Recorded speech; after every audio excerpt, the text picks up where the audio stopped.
Hello? Ya Lati. Ya maganin primary election ɗinmu ne ya. Muna ci kuwa? Muna ci?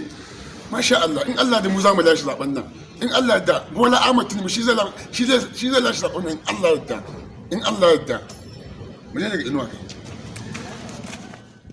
Ai ina gaya ma in Allah ya so ya yadda. In Allah da Bola Ahmed Tinubu shi zai lashe zaben nan in Allah yadda. Wallahi in Allah ya so ya yadda. In ba Idris din nan ma insha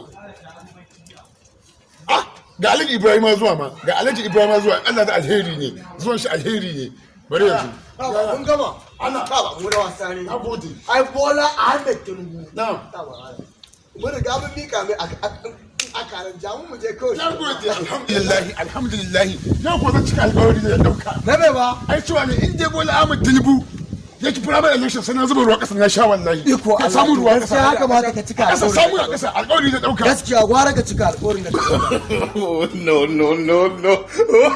gaskiya sai yau na ka tabbata cewa kai masoyin Bola Ahmed Tinubu ne ana gaya ma ai in ya dau alƙawari sai na cika Assalamu alaikum mal dan jarida Alhaji Ibrahim ina ne wallahi Alhaji ya ranga bakin ka duk kasa ne alƙawari da dauka in dai Bola Ahmed Tinubu ya ci primary election to sai na zuba ruwan ƙasa na sha wallahi dan bas daman kwanaki a baya ai ka faɗa ka ce in dai Ahmad Bola Tinubu ya ci zaɓe muddin sai ka sa ƙasa alƙawari da na cika ya Alhaji ka cika alƙawarin ka dama ka faɗa gaskiya ka burge ni wallahi haka nake in dai alƙawari sai na cika gaskiya ka cika ai ni akan Bola Ahmed Tinubu ba abin da ba zan iya yi ba kai rai ma zan iya badawa nagode Alhaji sai fatan ubangiji Allah ka bashi mulkin Najeriya amin ya Allah ubangiji Allah ka sa shugabancin Najeriya amin Allah da kuma shi zama shugaban ƙasar Najeriya insha Allah ni ni dai Tinubu ne zabi na kai ba